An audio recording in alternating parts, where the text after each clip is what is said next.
Welcome to the Scandinavian Mind Podcast, our show about the intersection of lifestyle and technology, where we talk about the current trends and events within business, tech, fashion, design, culture, and more, from the Nordic perspective of our team of editors and contributors.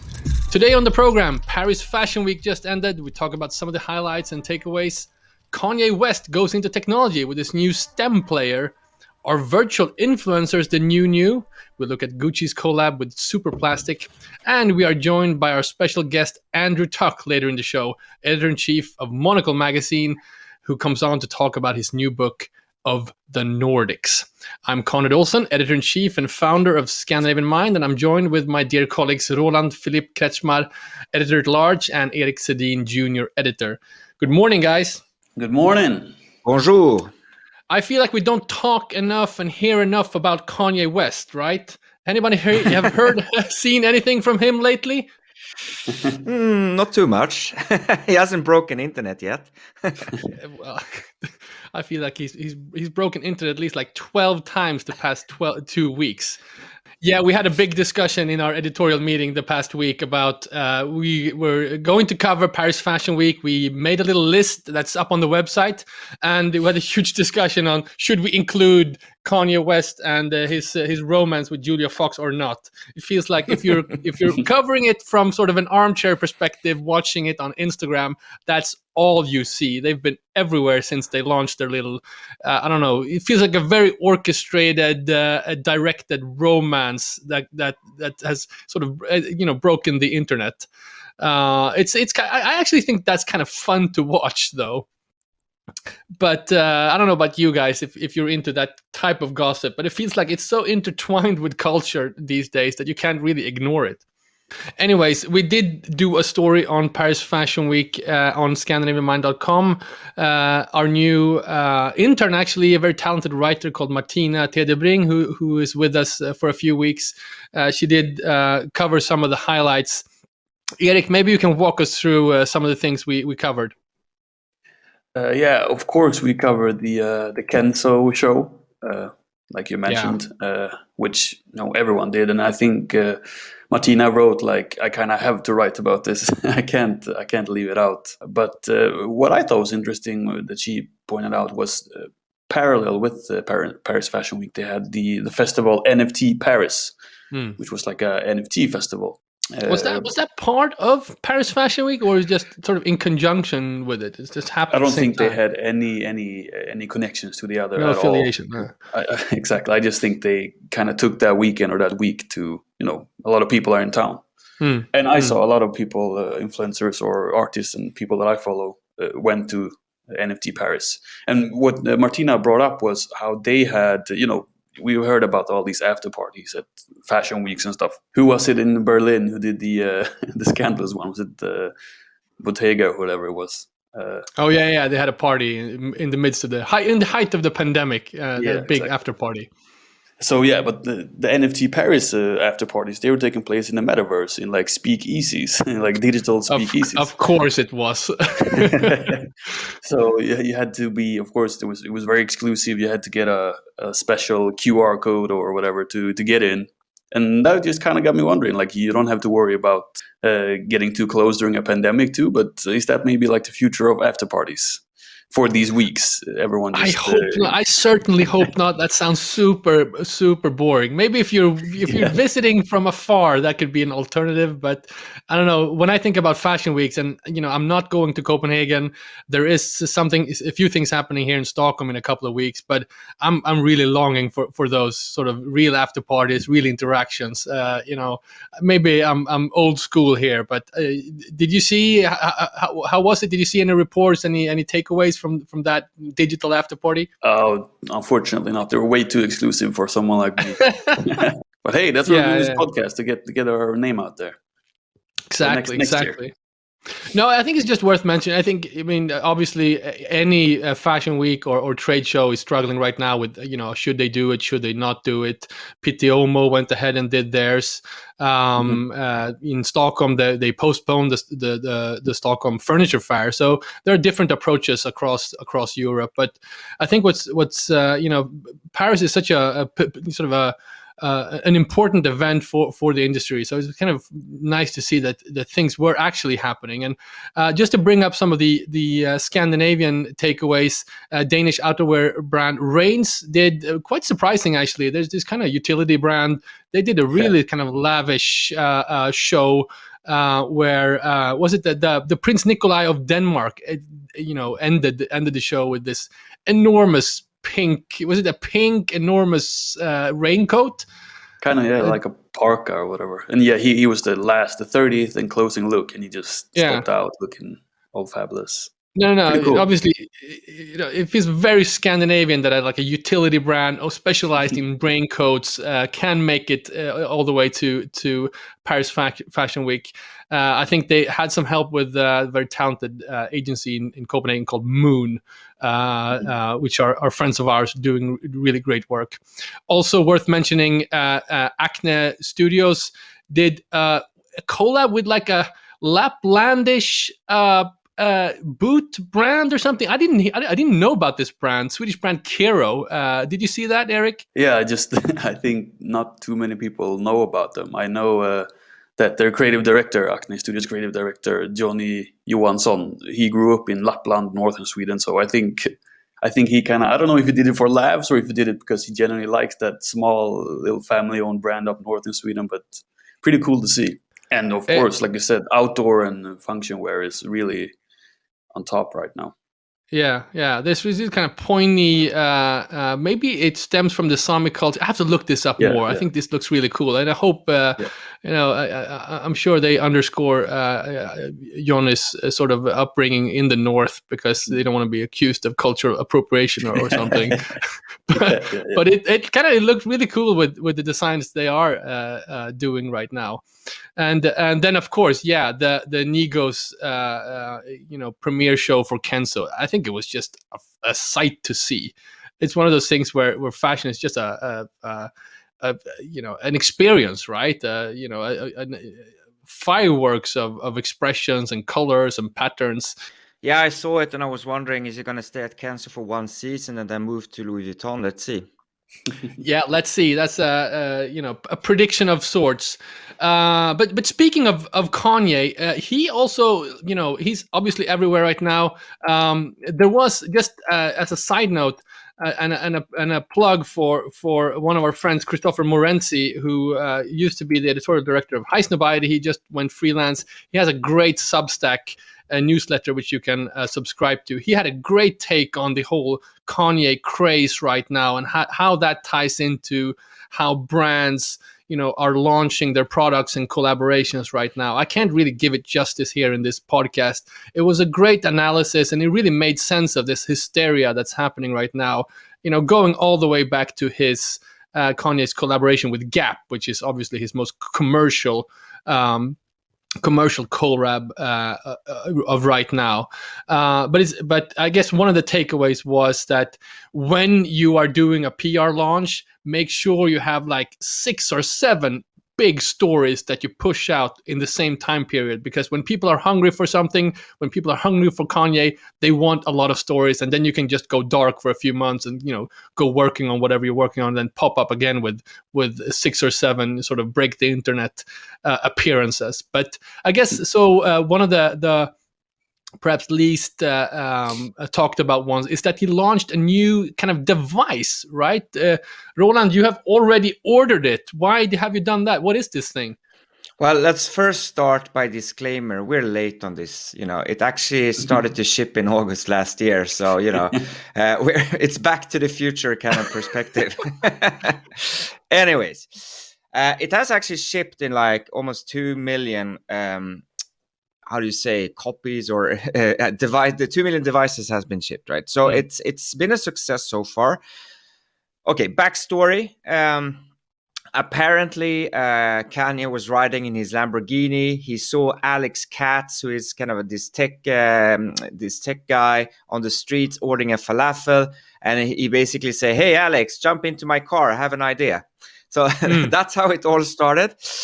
But basically, what they have developed then through GZ Tech and Kano Computing, which is Alex Katz's company, is this pocket-sized music player.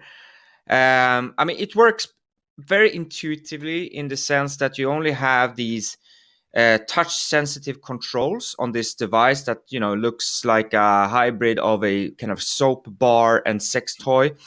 And yeah, apparently it feels like a sex toy as well. Let's see when I get it. New frontier, right? So basically, it's called stem player because, you know, kind of tracks are divided into stems. 4 stems is kind of the foundation. So you have vocals, drums, bass, and samples, right? So out of these 4 stems, you can then create music, basically, or the perfect remix in this case, right? So it is actually it's shipped with Donda, his latest album. Then you can obviously also upload any other track you want. And then you can basically create this remix. You can do loops, raise and lower pitch. You can combine stems from different songs, etc. Right? And then you basically you have this pocket-sized music remix device where I think, and this is to be seen, what I think will happen is this might then become some sort of music publishing ecosystem as well. So what I'm seeing now is maybe that the tracks that you remix could potentially also be distributed, sold, and then you have the rights. It's going to be built on blockchain. You know, there's rumors about this. This is not included in the stem player at this date, but I think that's what we're going to see here. Yeah, I think that's where it becomes super interesting and why we should keep an eye on it. I noted that the founder of Kano says that the inspiration comes from James Turrell, the artist, which is really kind of the works that he does is about sort of interacting with the viewer or the person who's taking in the artwork, and this sort of interactive part of it just feels like it can open up so much more dimensions to sort of interacting with and consuming music. Yeah, and apparently also, I mean, he has these Sunday services, right, where they kind of bring together friends and family to celebrate life through music. And, you know, part of the Sunday service is really about kind of in a live setting, create new music, right? And so, yeah, there's a lot of inspiration coming from there as well. And I think your James Turrell reference there is especially the Roland Crater, which is an amazing piece of architecture. I wish I can visit one day. Anyways, So this was shipped first time in August. I think it's only now when we're starting to see the real buzz on internet. People have started to test this, use it. Let's see. Let's maybe touch on this again when I've tested it. Yeah. So the question is then that I'm thinking about what would this mean? Is this a competitor to our Swedish teenage engineering devices that are used in music? Well, both yes and no. I think from what I've seen is that Kanye, he was in dialogue with Teenage Engineering a couple of years back. So maybe that was maybe he stole the idea from them. Who knows? Or maybe they collaborated. It's a bit unclear to me, to be honest. Let's maybe call our friends at Teenage Engineering and ask them. Let's do a follow up.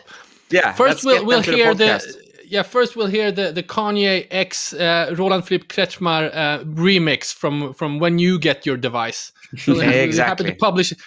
First time in the podcast ever, the new collab. All right, moving on. We have also written the past week about Gucci's NFT collab with Superplastic, which really opens up the question of our virtual influencers here now. This is something that's been talked about the past few years. It was actually our contributor Oliver Dahle who wrote the story, but Erik, you know more about this. Yeah, he wrote it, and I got super interested in it's in the whole store, like the backstory of it. So basically, on Tuesday next week, Gucci and Superplastic. Superplastic is like this cult status toy manufacturer, biggest in the world. They're gonna drop 250 sculptures, like toy sculptures, and with them, of course, in the times we're living in now, an NFT twin for the buyers.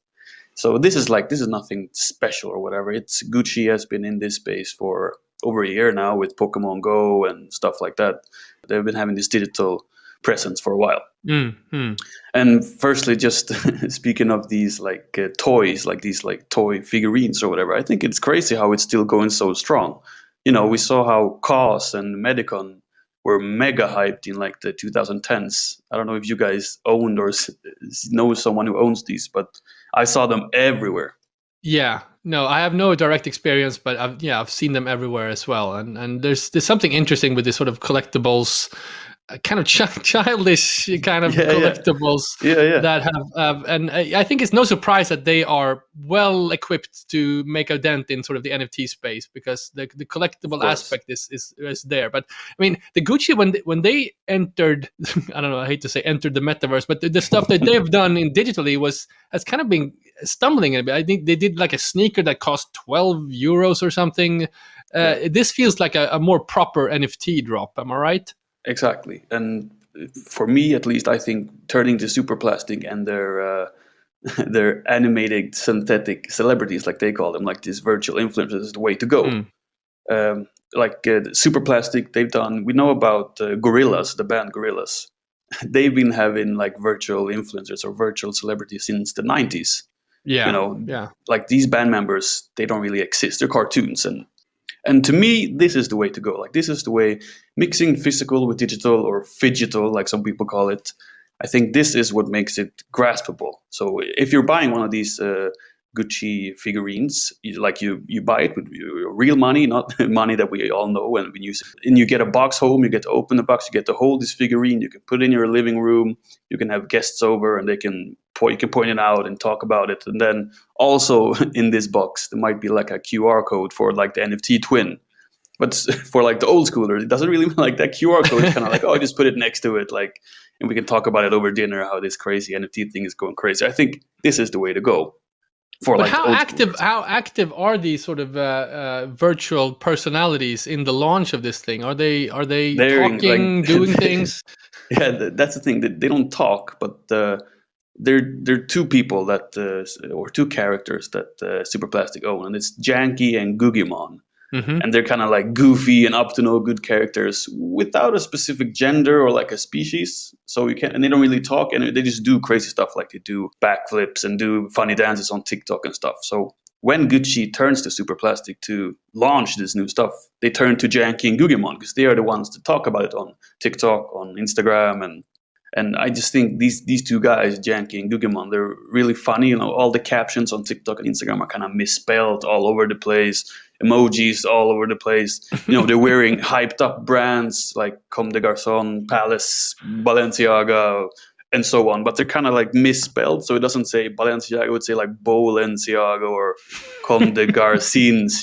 So they're kind of like bootleg versions, but they're wearing them on TikTok and looking really cool. I think it's fascinating, but we've been talking so much about the metaverse and new digital worlds where we as humans interact with our avatars, but it's easy to see a place where in these virtual worlds we'll also be interacting with virtual characters, right? And they will play a much more prevalent role in culture that way. Maybe like, I don't know, what would be the use case for a digital personality, other than being an influencer? Can they host stuff? Can they interview? Can he be an editor of things? What's the next step here?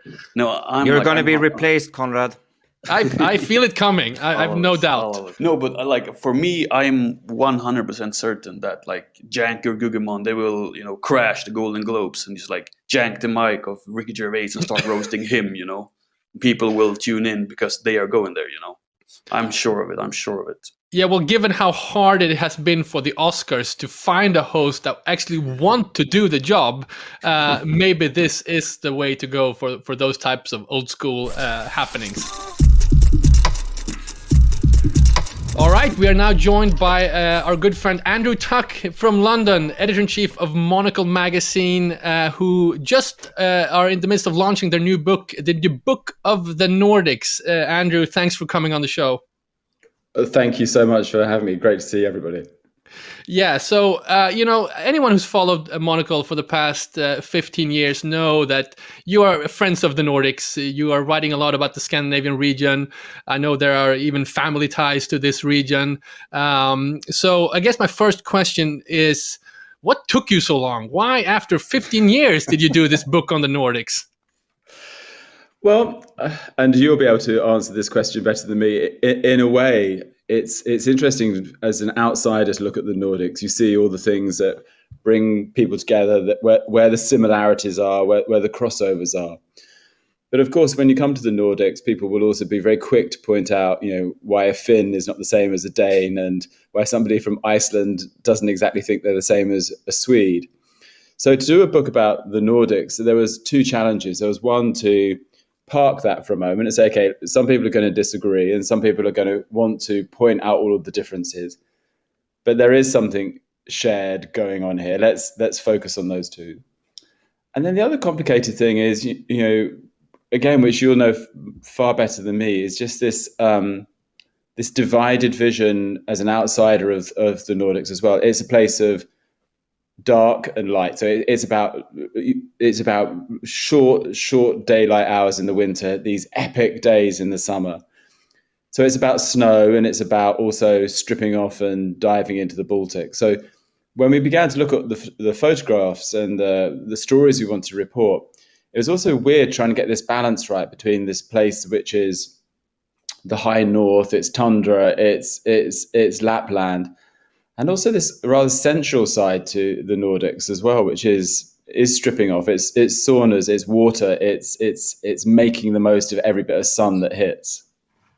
Well, we're going to talk about some of the highlights from the book, but I want to stick on the sort of shared characteristics and shared values. Obviously, it's something that we are Scandinavian Mind. We cover the Nordics because we feel like there's some shared characteristics. But from your perspective, kind of like an outside perspective, what are some of the unique characteristics of the Nordic that separates us from the rest of the world? Well, I guess it's not particularly that they're unique. It's just that they're a much higher level in the Nordics. So again, another reason that we thought this book was timely was because many of the things that the Nordic region does well have never been needed like this before. So when you think about building materials, the use of timber, the scale of the cities that you've built, if you go to somewhere like Copenhagen or to Stockholm, still, even now, it's of a density that makes sense, so that most communities are walkable and you can get around on foot. But it's not of a density that you're living in a downtown Manhattan, for example, where you feel a bit alienated, or a Singapore. So you've managed to build cities well. You've had this collective social democratic idea running through much of societies in the North, which has allowed you to do things quicker, to be honest. When we look at what's happening in the rest of Europe, you're further ahead on the debate about sustainability. You're further ahead in the debate about how the built environment affects our mental health. You're further forward about thinking about how we look after everybody in society, putting in a net so that people don't fall when things go wrong. And I think everybody, well, some on the right of politics, maybe in America, may see you as a land of communists. I think the rest of the world thinks actually you're getting quite a few things right, and you offer some benchmarks that we should learn from. I have one more question. I'm going to let in Roland then. But when you do these types of books, I'm sure you are recommending a lot of places and personalities and brands and that type of stuff. But how much of it is a guidebook, and how much of it is like this? What you're talking about now is sort of kind of unveiling the characteristics and soul of the place. Well, in the past we've done pure guidebooks. I hope that actually when people put this book down and when they turn over the final page, they do want to come to the Nordic region and they do want to explore. But maybe not just for a holiday. Maybe they think that actually this looks interesting. There's a craft tradition here, or there's a way of manufacturing here, or there's something in society happening here that I should go and learn about, that I should have a deeper dive into. So they're more kind of handbooks really to a region than just tourist guides. But yeah, I hope people come, because I think there's amazing things to see. And I must just point out that the book has been luckily put together because we've always had a great team of people working in the magazine in London and as correspondents around the region. So we have somebody writing for the book who's Norwegian and who's Swedish. So it's not just an outsider's perspective. There's people who work for Monocle who hopefully know their countries pretty well and have managed to take us beyond the cliches, I hope, and to show a bit more depth about the region. Roland? Yeah, so I actually have a question from a different angle. So what can we do better in the Nordics? Well, I don't know that you should particularly worry about doing things better, but you don't, undoubtedly, as you'll know, living in Stockholm, you have some of the same social pressures that we have elsewhere in Europe. So, and we don't gloss over this in the book. We mention this when we're writing about Stockholm. That the city that many people get to see when they come as a visitor is pristine and easygoing and relaxed about what it is. But you read a Swedish newspaper or you see the debates going on in politics, that you see, whether it's in Finland or in Sweden, there is this debate about how to bring people into society when they arrive as migrants. How do you make sure that people don't get separated out? The Nordic countries have been very good at encouraging people when they arrive in a nation to not just settle in the capital city, to go out to other places. But even so, Stockholm, you have many suburbs which many older time residents maybe of Stockholm don't feel a part of the city anymore. So how do you get around that? In Denmark, they have some tough policies about it, that not everybody agrees with. But you have some of the same social stresses as us, and I think that it's acknowledging those things and facing up to them is the only way forward. And again, what's fascinating is putting this book together is whether it's the Sweden section or the Denmark section, when we come to put the spotlight on some local heroes, people benchmarking well, not everybody is a white Swede. That you realize that it's all of these countries are becoming increasingly diverse and in exciting ways. So let's talk about some of the highlights, some of the favorite spots and places. Just, I guess, from a favorite, from a personal perspective, when going into this, were there some places that you knew, like, we have to cover this place, or this hotel, or this region, or like, what's your personal top three, to say? Well, so not particularly naming a brand or a hotel or anything, but you pointed out there are connections between Monocle and Sweden and Norway and Denmark. But for me, when I was offered the job to first join Monocle, it was because I came to Sweden and Tyler had a house in the Baltic, in the archipelago. And that's when he first showed me the plans for this magazine that at that time was called Project Europa. And sitting on this kind of sunny deck with a guy called Richard, who's even now our art director on the magazine, his wife, who became the photo director, and a group of people who are Swedish and had been working in publishing in Sweden, and having that conversation, I wanted to capture that sense that there is this life just beyond all of the cities, which is full of nature and beauty. So we actually have snuck in a picture, which is of that island is in the book. So I wanted to show nature, and then we're lucky. We get to stay in the likes of Ethem in Stockholm, and how amazing. Again, it's not a modest hotel, but what it does do is it puts front and center the notion of design, craft, things made well, and of being at home, and of food and cuisine. So, of course, the Hotel Ethem in Stockholm is in there as well. And there's pieces of architecture.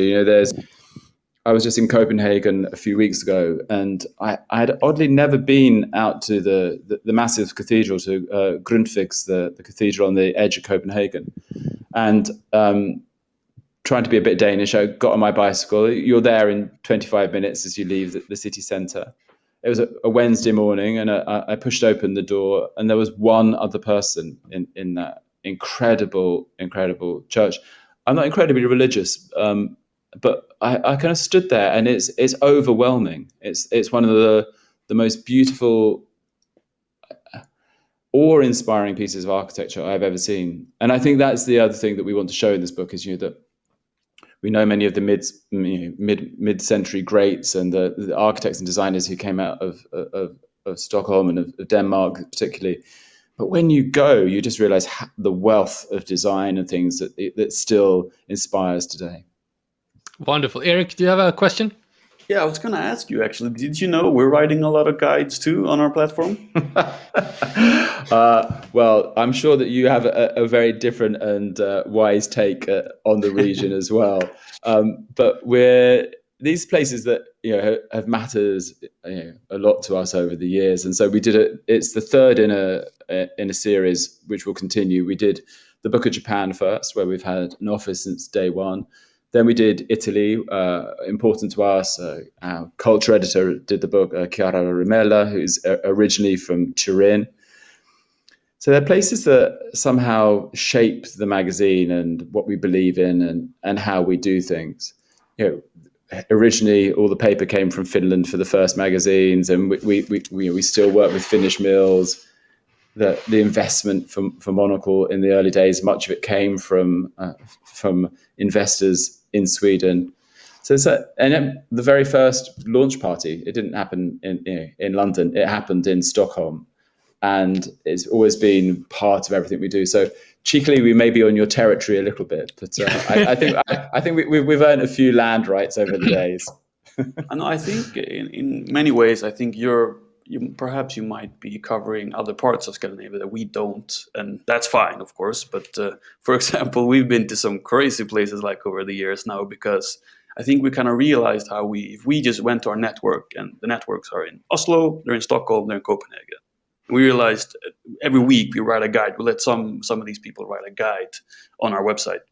And we realized most of the people, they give tips of the same places, kind of, if you're from Copenhagen, you know about like the best restaurants, you kind of give the same places. So we've been trying on our platform to kind of venture out and go to the small places. Like, for example, we've been to Sognefjorden, like Norway's biggest fjord. We talked to a woman. I don't know how our editor, I don't know how we found her, but she has like this really small hiker's hut on top of this fjord in the middle of nowhere. It's basically impossible to get there.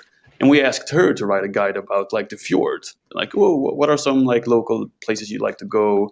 And when we ask her where she likes to eat, she's like, I pop by to like this local cheese manufacturer and I buy, they don't even have an Instagram account. And I think just jumping in there, I guess what's interesting for us as a magazine as well is that it's not just hotels and restaurants and nice huts and things that we want to put the emphasis on as well. Is that we just did a story up in Lillehammer, and what was fascinating there is we're also looking for trying to show that the intellectual might of all of the region doesn't just sit in the capital cities as well. So Lillehammer has this, which you'll know about. It has this amazing thing coming up where they're trying to position themselves as a city where they can hold something a bit like a Davos of free speech. It's can a region which is known for providing some of the best negotiators, some of the best people bringing together warring factions around the world, for having the Nobel Peace Prize and all these things. Can a region that has this as part of its intellectual heft engage in the cultural debates that we're having now and be an arena where you can be a little bit more off-grid and you can come and talk about those topics in somewhere like Lillehammer? So I agree with you. I think it's important that you do get out of the cities, and there's certainly a huge number of projects and places that are not in the cities in the book. But I think it's also important to show that that's an intellectual and a cultural thing, as well as just, as you say, we can recommend 100 hotels. We could do a whole book just about hotels. But in a way, we're trying to get people to think about these notions of social democracy and about the intellectual might and the way of thinking that happens in the region. And again, as you say, that's not just in the cities. Yeah, I can ask you. I mean, it's hard to predict the future, obviously, but let's see how you think about this. I mean, the Nordics in 2050 and beyond. How do you think it will have changed? Well, we're speaking in a very complicated week. This week we've got two of our team from London who are in Kiev this morning. They're trying to cover what's happening along the border with Russia. And I think that it's interesting to see geopolitically what will happen to your region, because it's not going to be as sleepy as it was. And it's going to go back to a tenser time.